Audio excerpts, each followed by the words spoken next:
Galera, eu queria que vocês pudessem abrir comigo as suas Bíblias lá em Zacarias, no capítulo 10. Zacarias, um profeta no Antigo Testamento. Zacarias, capítulo 10, versículo 4 e 5. Você trouxe sua Bíblia, abra ela, ou acenda ela no seu smartphone.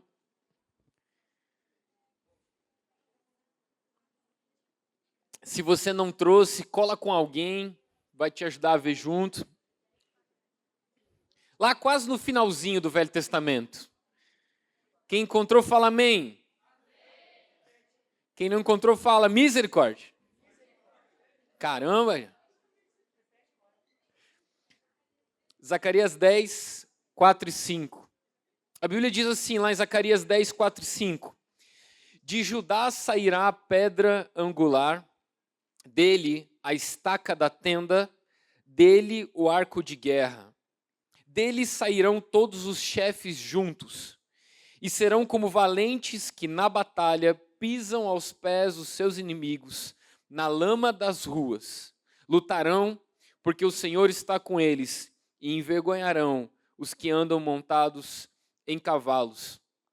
Sabe, querido, quando eu estava orando e Deus estava falando no meu coração, eu meditando sobre essa noite, estar aqui com vocês. Eu sei que a temática que vocês têm para esse ano é como flechas, e muito alegrou meu coração, porque ela é muito significativa a respeito das coisas que Deus tem para os próximos anos. Nosso Deus é um Deus intencional, Ele é um Deus proposital, Ele faz as coisas com uma intenção e Ele faz todas as coisas com um propósito. E nenhum de vocês está aqui ao acaso, ou nenhum de vocês está aqui porque... Talvez você deve pensar, não, eu estou aqui porque meu pai mandou, mas na verdade você está aqui porque foi desejo do coração de Deus que você viesse, mesmo que fosse um impulso seu ou de outra pessoa que cuida de você. Mas eu queria que você olhasse e tivesse sua atenção comigo, para que a gente pudesse entender o que esse texto ele está querendo dizer. Eu talvez já tinha lido esse texto alguma vez, mas eu nunca tinha me atentado da maneira que eu me atentei a ele. E eu queria começar dizendo que o desejo de Deus, que é intencional, não é só... Deus é um pai que ele quer filhos, mas ele não quer poucos filhos, ele quer muitos filhos. A Bíblia diz que o desejo do coração desse Deus é que a casa dele esteja cheia. Várias histórias e parábolas falam a respeito desse Deus que quer encher a sua casa. Por quê? Porque ele tem um coração de pai. Em outras figuras, ele também é um rei que tem o desejo de conquistar reinos, porque se ele conquista reinos, ele consegue ganhar mais filhos. Então o desejo de Deus é conquistar reinos. O reino dos homens que se rebelaram, o desejo de Deus é reconquistar esse lugar. E quando a gente pensa em reino, eu não sei se você já viu um filme ou uma série assim, sabe, épica, medieval. Quem de vocês já viu algum filme assim, medieval? Você sabe, naquela época em que não tinha arma de fogo, eles só atiravam arco e flecha?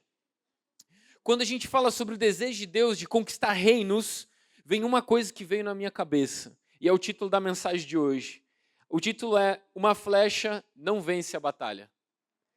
Porque é verdade que o princípio que vocês estão trazendo nesse ano, a temática é como flechas, e é verdade, todos vocês são como flechas, que têm um propósito, têm uma intenção, mas o que Deus ministrou ao meu coração é que a gente precisa entender um princípio de que uma flecha não vence a batalha. E aqui em Zacarias, no capítulo 10, no versículo 4 e 5, ele vai contar uma série de princípios que eu queria que você me acompanhasse de perto, conceitos que a gente pudesse entender junto.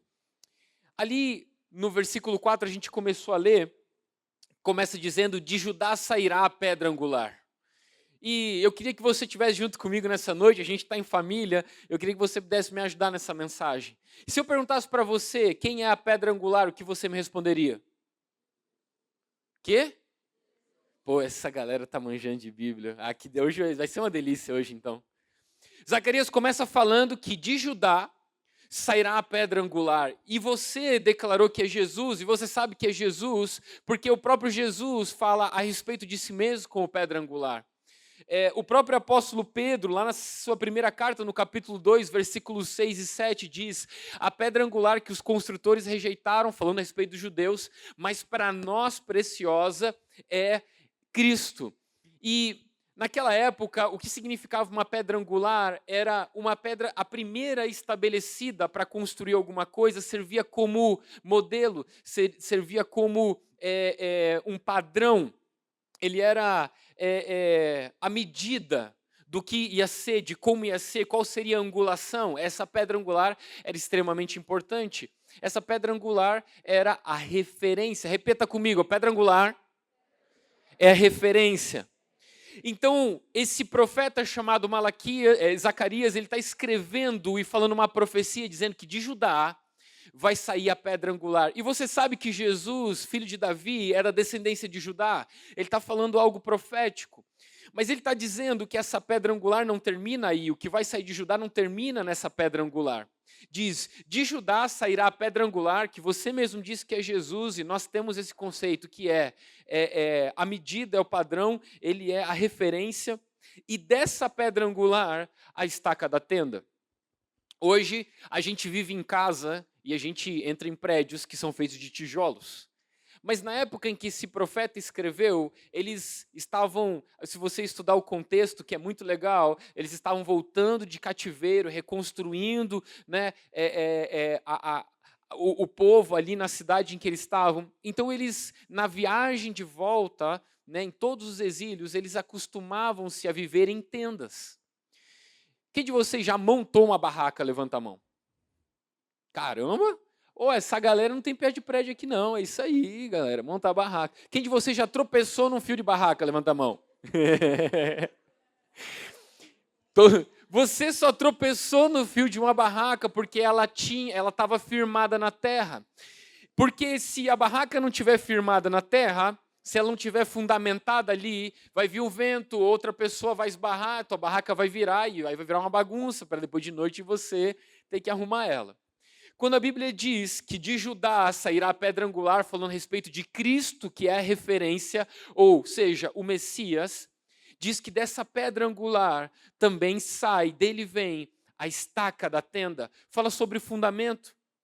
Jesus, quando veio no seu ministério, ele estabeleceu através do discipulado o ensino fundamento. E fundamento é aquilo que estabelece toda a construção.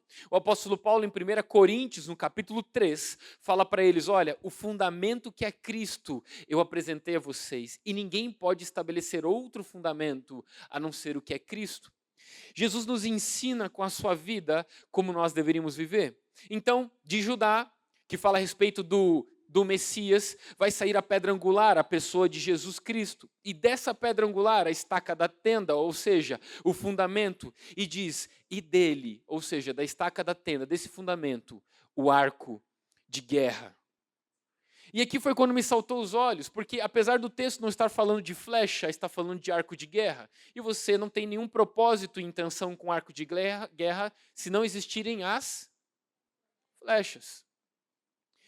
Aqui ele termina uma construção a respeito de referência, fundamento. Agora ele fala sobre uma ação de avançar, ou seja, conquistar reinos. E ele continua dizendo, olha, vai sair o arco de guerra e dele sairão todos os chefes, ou em outras versões, todos os governantes juntos. E foi aí que saltou no meu coração juntos. E é isso que a gente precisa entender, porque o desejo de Deus é conquistar reinos, ou seja, ter muitos filhos. Mas ele não vai fazer isso sem um princípio. E esse princípio é unidade. Uma flecha não vence uma batalha. Uma flecha não consegue vencer uma batalha, por isso que ele diz que eles vão sair juntos desse arco de guerra e serão como valentes que na batalha pisam aos pés os seus inimigos na lama das ruas. Lutarão porque o Senhor está com eles e envergonharão os que andam montados em cavalos. A gente entendendo essa construção do que o profeta está dizendo, ele está falando, de Judá, que é da onde vai sair a descendência e a linhagem do Messias, vai vir a pedra angular, da pedra angular a estaca da tenda, ou seja, Cristo que estabelece alicerces e fundamentos, e desses fundamentos, o arco de guerra. Agora eu e você fazemos parte dessa história, porque lá em Mateus capítulo 28, Jesus junta os seus discípulos e no versículo 19 ele diz, portanto. Ou seja, depois que vocês entenderam que eu sou o Messias, que vim da descendência de Judá, depois que vocês entenderam que eu sou a pedra angular, depois que vocês entenderam que eu sou o fundamento, não lembra que ele fala para Pedro, tu és Pedro, e sobre essa rocha, esse fundamento, que eu sou o Filho de Deus vivo, vou edificar minha igreja? Aí ele faz a continuação, e as portas do inferno não prevalecerão contra ela. Agora é uma comissão que vai atacar. E aí ele diz, ide por todo mundo. Agora eu vou lançar vocês como flechas, é isso que ele está falando aos discípulos. Só que esse princípio de juntos, a gente precisa entender. Porque o próprio Jesus nos ensina que um reino dividido não subsiste. Um reino dividido, ele não permanece. A gente não vai conseguir ganhar território e reino, ganhar filhos para Jesus e mantê-los se não andarmos em unidade. Jesus disse isso lá em Marcos, no capítulo 3, no versículo 24. E agora a gente vai começar a entrar no primeiro tópico da mensagem, que eu queria que a gente falasse um pouquinho da dificuldade da unidade. Porque eu poderia falar para vocês que a unidade é maravilhosa e tudo que ela faz, mas eu também quero trazer a realidade de que não é algo fácil andar em unidade, né? Provavelmente, na mensagem de vocês a respeito de como flechas, vocês ouviram aquele versículo, né? De que ele me afiou, me poliu, ele me forjou e me colocou na sua aljava como uma flecha na sua aljava, né? E provavelmente foi explicado para vocês que a aljava era esse objeto em que o arqueiro carregava nas costas, como se fosse um tubo, né? Só que maiorzinho, para ele colocar as flechas. Quem sabe o que é uma aljava? Levanta a mão aqui para nós. É isso aí. A aljava é onde coloca a flecha, guardava as flechas. Agora, primeira dificuldade da unidade. A aljava, ela é apertada. Ninguém vai colocar um barril do Chaves nas costas para colocar a flecha. Não tem como você ir para a batalha com um barril, um tambor daquele lá que a gente ofertou nas costas, colocando umas flechas dentro. A aljava é um lugar onde as flechas ficavam apertadas. E é por isso que um dos princípios da unidade, da dificuldade da unidade que a gente vai trazer, é o desconforto de estar perto. Porque quando você está muito perto de alguém, você consegue ver as debilidades e as fraquezas e as falhas dessa flecha, mas ela também consegue ver a sua. Quando vocês estão juntos na mesma aljava, você consegue ver as lascas, você consegue ver se ela está um pouquinho torta ou se as penas dessa flecha tá faltando pena, não está. E é um desconforto, às vezes, estar perto. Por quê? Porque você não quer que as pessoas vejam as suas falhas, as suas fraquezas, as suas debilidades. Mas o princípio da unidade é esse. Um dos princípios é que nós possamos enxergar as falhas uns dos outros e aprender a nos suportar nisso, aprender a nos ajudar nisso. A Bíblia diz que Jesus ensina dizendo, olha, antes de você tirar o cisco que está no olho do seu irmão, tira a trave que está no seu. A gente pega esse versículo e interpreta dessa maneira, então eu não posso falar de ninguém não. Ele está dizendo, antes de você apontar o cisco no olho do seu irmão, tira a trave que está no seu. Ele está dizendo, você tem que fazer isso. Você tem que chegar perto do seu irmão e falar, amigo, tem um cisco no seu olho. Mas o que Jesus está dizendo é, tenha certeza que para você fazer isso, você não está mais cego do que ele. Então, um dos desconfortos da unidade é esse. É que quando a gente está muito perto, a gente vê debilidade, falha um no outro. Ninguém sabe quantas falhas você tem do que aquele que anda muito tempo com você. Não é verdade? É por isso que, você quer saber como é que é alguém, pergunta para um familiar. Não, esse aí comportado assim é só aqui na sua casa, porque na minha... Não, comer de boca fechada é só aqui, porque em casa parece um animal que soltaram da jaula. Quem te conhece, quem conhece as suas falhas, é quem está perto. E um dos desconfortos da unidade é que a aljava ela é apertada. E esse aperto não faz só com que as suas debilidades estejam aparentes, mas esse aperto também faz que cutucadas aconteçam. O que isso significa? Significa que, às vezes, uma flecha está tão perto da outra que ela começa a dar uma cutucada. E flecha é pontuda. Ei, vai mais para lá, você está machucando aí. Você está invadindo o meu espaço. E faz parte da caminhada a gente receber cutucadas uns dos outros. Porque isso forja o nosso caráter. Às vezes alguém me perguntou assim, Rafa, por que eu tenho que ir na igreja? É tão mais fácil servir a Deus na minha casa, adorar a Deus na minha casa, ler a Bíblia na minha casa? Eu falo justamente por isso, porque é muito fácil. Você precisa que alguém pise no seu pé. Por que eu tenho que ter alguém que pise no meu pé? Porque quando pisam no seu pé, vai mostrar o quanto você tem recebido de Cristo. Se você consegue amar e perdoar ou se você quer dar-lhe de volta. É como se a gente. É aquele princípio que a gente fala. Nós só viemos aqui porque a gente precisa estar perto um do outro nessa aljava apertada. A gente precisa ajudar um ao outro a se afiar. A Bíblia diz: como ferro afia ferro, assim o seu amigo a outro amigo.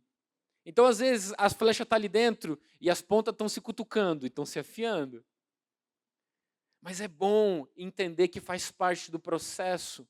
É você ver a falha do seu irmão, ele ver a sua, e mesmo assim vocês continuarem conseguirem andar juntos. Um tentando ajudar o outro, um tentando polir o outro, um tentando afiar o outro. A Bíblia diz que o amor não se alegra com a injustiça, mas se alegra com a verdade. Ei, você é meu amigo de verdade? Então não fala para ninguém. Não, a Bíblia diz que o amor se alegra com a verdade. Porque eu te amo, eu preciso falar para alguém que é o seu líder, mas eu vou te dar o privilégio de você falar antes. Eu lembro uma vez que eu estava lá no México, eu e minha esposa, a gente estudou lá, e eu lembro que a gente tinha um lugar perto de onde a gente estudava, que tinha uns hambúrgueres gostosos, bem legal. E aí sempre passava uns jogos de futebol, da UEFA, futebol americano. E eu lembro que a gente acabava a aula assim, umas 2 horas, umas 2, 3 da tarde, e a gente às vezes ia almoçar lá e comer uns hambúrgueres gostosos. E eu lembro que eu fui com uns 3 amigos, que a gente estudava no mesmo semestre, e a gente já estava no terceiro semestre.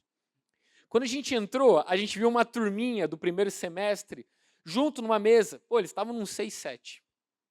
Aí eu lembro que cumprimentei eles estavam meio assim, tipo, nossa, vocês aqui e tal. Cumprimentei e sentamos em outra mesa.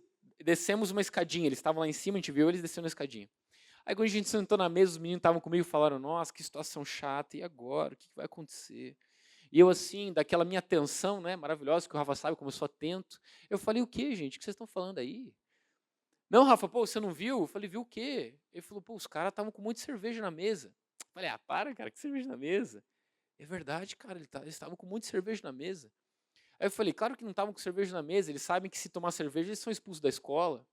Pois então, você não viu que estava todo mundo ali apavorado? Eu falei, pois é, percebi que estava todo mundo meio... E nessa época eu já era professor, então assim, eu já era professor lá, eu estudava, era professor, e eu lembro que eu falei, ah, vou lá ver isso aí de novo. Aí subi de novo, como quem não queria nada. Falei, e aí galera, vocês estão bem? E aí tava todo mundo assim, ó, de olho arregalado. Aí eu olhei as cervejinhas e tal, falei, vamos sentar lá embaixo com a gente. Aí os caras foram. Aí eu fiquei pensando, será que eles vão levar a cerveja para sentar na mesa comigo? E pois eles levaram, porque eles achavam que estava tudo certo. Tal. Aí estava rolando o jogo de futebol, aí a cada vez que a bola saía, ô Rafa, quer um pouco? Aí eu falava, não, não, obrigado, cara, tô bem. Tomava minha água aqui, minha coca.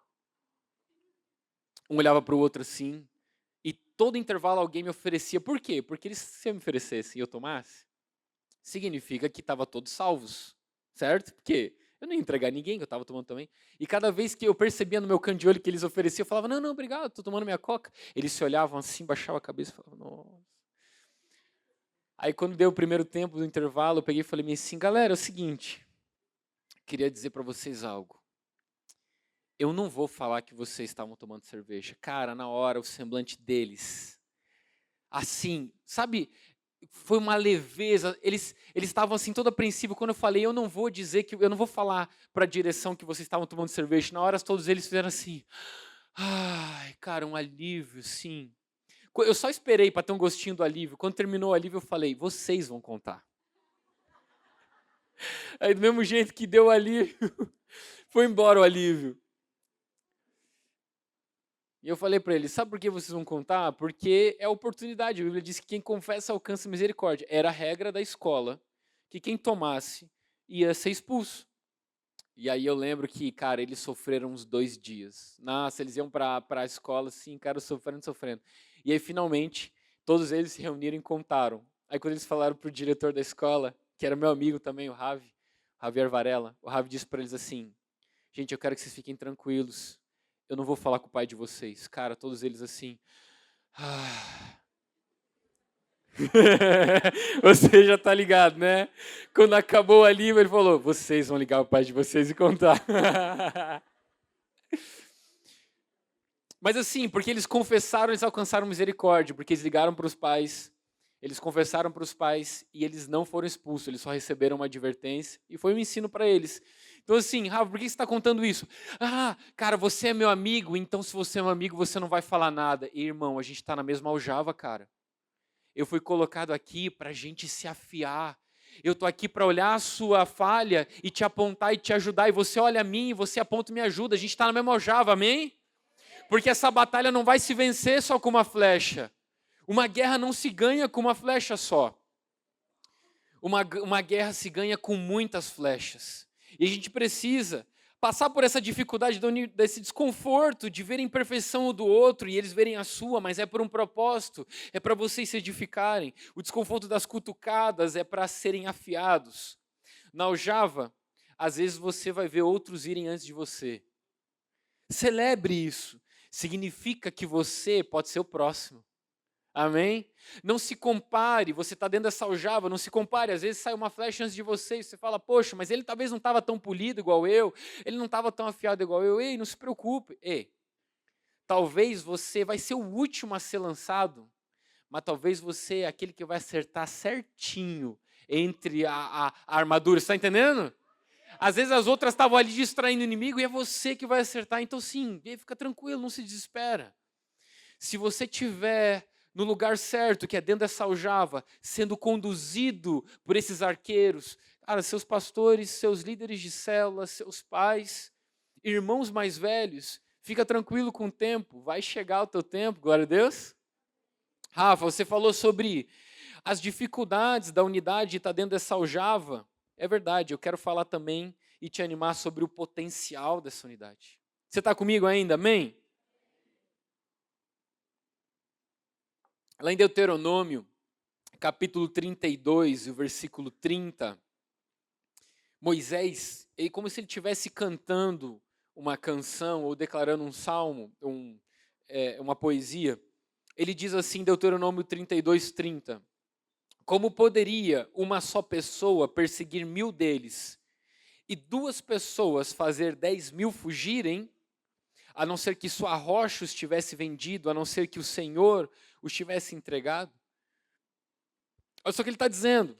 Ele está dizendo, 1 perseguem 1000, 2 perseguem 10.000. Parece que não faz sentido essa conta. Quando eu li isso, eu falei, cara, que legal isso. 1 persegue 1000, 2 deveriam perseguir 2.000 na nossa conta. Mas existe um princípio, existe um potencial na unidade. Existe uma sinergia, existe uma explosão que acontece. Eu fui tentar dar uma estudada, porque é uma parada mais da física, e que eu não sou muito bom em física, mas parece que um cavalo, por exemplo, ele consegue puxar 2.000 quilos de peso. 2.000 e poucos quilos. 2 cavalos não puxam 4.000 e poucos quilos. 2 cavalos puxam quase 10.000 quilos. Quando eles se juntam, existe um potencial na unidade em que triplica, quadruplica o potencial, a força desse movimento. É por isso que Jesus manda ir de 2 em 2, porque ele sabe que existe potencial na unidade. Se a gente pudesse entender que ir junto nos fortalece muito mais do que sozinho, a gente não se preocuparia em chegar primeiro. A gente falaria, cara, vamos chegar junto? Existe um princípio, e é isso que Moisés sabia. Ele tinha recebido treinamento no Egito de guerra, com certeza. E ele fala isso, 1 persegue 1000, 2 perseguem 10.000. Ou seja, é 10 vezes mais a potência, a potencialização da unidade. Quando você está sozinho, você pode desanimar com facilidade. Eu lembro que aí na idade de vocês, quando a gente tinha 16, 17 anos, eu e mais 2 amigos, nós em 3 amigos, a gente se comprometeu de orar junto todos os dias, de segunda a sexta, durante o tempo que fosse. Era até o final do ano, mas depois se estendeu, depois do final do ano. E eu lembro que tinha vezes que eu não estava muito afim de orar, mas eu lembrava, falando assim, cara, o Lucas e o Jefferson estão lá, vão estar lá me esperando, eu não posso furar com eles. A unidade fazia com que eu me forçasse, mesmo cansado às vezes ou desanimado, falar assim, cara, eles estão contando comigo, eu preciso ir lá. Se tivesse eu indo sozinho orar, eu sei que Deus iria honrar e Deus iria responder, mas talvez eu poderia ter desanimado no meio do processo. É por isso que eu falo, busque amigos e ande junto dentro dessa aljava que estão pulindo e afiando você, que estão olhando as suas falhas e tentando te ajudar, mas que também estão te conduzindo para esse lugar mais perto de Jesus, que é o alvo, amém? Encontre-se com gente, cara, que te anima a estar no propósito e no teu chamado correto, que é alcançar esse alvo. Lá em Lucas capítulo 10, versículo 1, Jesus mandou eles irem de 2 em 2. E você sabe o princípio de 2 em 2, que se um estiver caindo, o outro levanta. Mas se ele estiver sozinho, quem é que pode levantar aquele que caiu? Então existe um potencial na unidade, existe um princípio. A gente poderia ficar mais muitos dias falando sobre o potencial da unidade, mas eu queria que você não esquecesse isso. 1 persegue 1000, 2, 10.000. É 10 vezes mais. Então, gente, anda perto, anda junto, você tem a célula para isso, você tem irmãos dentro dessa aljava que querem chegar nesse alvo que é Cristo. Que a gente vai para o terceiro ponto, que diz assim, o mesmo alvo é o terceiro ponto. Porque olha só, gente, estar junto na mesma aljava não é o mesmo de ir junto para o alvo. Tem um monte de gente que está junto na aljava, você pode estar aqui, mas não quer dizer que você está indo junto para o mesmo alvo. Uma das coisas que eu estava conversando com o Murilo esses dias, e ele estava me falando que ele tem uns amigos que cresceram com ele, que foram adolescentes junto com ele, que estavam no Adole junto com ele, que estavam na cela de adolescentes junto com ele. E ele fala, cara, como eu chorei por eles, porque eu tô em direção ao meu alvo, cumprindo o meu chamado, entendendo o meu propósito, e eles estão perdendo tempo, cara, perdido. E eu falei, Mu, é o que mais você vai ver daqui para frente. Ele está com 23 hoje. Às vezes eu encontro os meninos que estavam comigo, nos adolescentes. E eu vou dizer uma coisa para você, eu nunca tive pastor de adolescente. Eu nunca fiz parte de uma igreja que tinha pastor de adolescente, você tem um privilégio. Eu nunca fiz parte de uma célula de adolescente, cara. A gente não tinha culto de adolescente na igreja que eu ia. Era eu e mais 2 adolescentes na igreja. Então, no máximo, eles falavam, Rafa, cuida dos meninos aí, e a gente se cuidava, e era isso que tinha. Olha o privilégio. Sabe o que isso quer dizer? Isso quer dizer que se eu estou aqui e tenho 32 anos, você, com a metade da minha idade, vai conseguir fazer muito mais. Porque você tem pastor, você tem célula, você tem uma aljava, você tem flechas junto com você. Olha que maravilhoso isso. Não desperdice isso. E eu falei para o Murilo, eu falei, cara, a maior tristeza quando você vai avançando a sua idade é você ver seus amigos ficando para trás. Então, é necessário não só estar junto nessa aljava, mas ter a consciência de que você está indo para o mesmo alvo.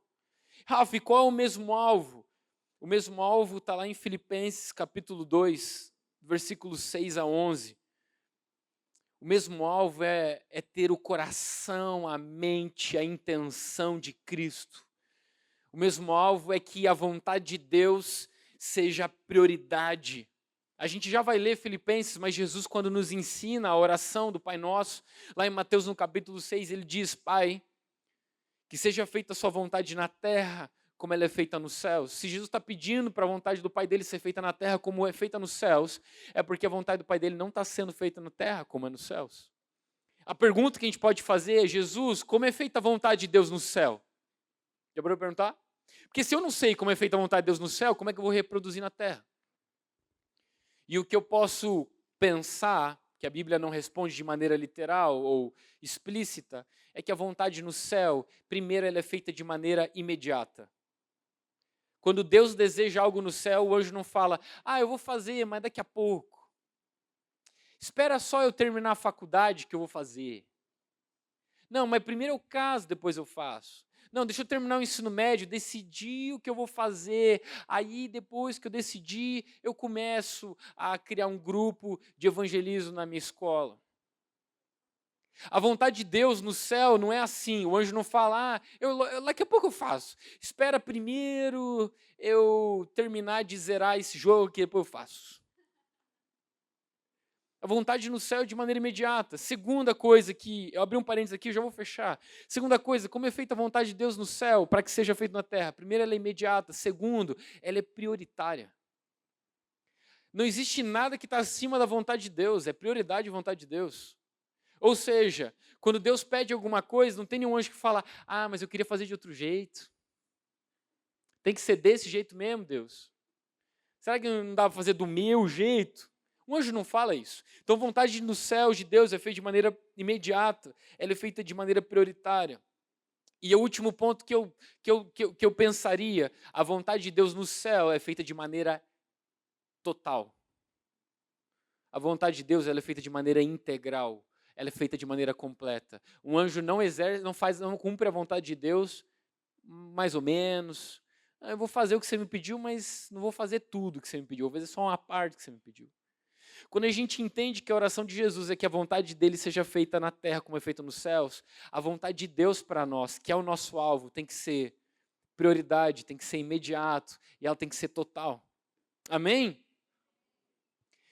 Rafa, como eu tenho a mente de Cristo? Porque para conseguir chegar nesse alvo que é a vontade de Deus para a nossa vida, que nós somos flechas intencionalmente, o desejo de Deus é conquistar reinos, e a gente está entendendo que um reino, uma guerra não se ganha com uma flecha, mas com várias flechas, como a gente acerta o alvo junto, a gente já entendeu que tem que estar junto nessa aljava, e essa aljava ela nos dá desafios, mas também nos dá privilégios. Lá em Filipenses, no capítulo 2, do versículo 6 a 11, vai dizer que, embora sendo Deus, falando a respeito de Jesus, não considerou que o ser igual a Deus era algo que devia apegar-se. Mas aí faltou o versículo anterior, vamos ler lá. Faltou o versículo 5.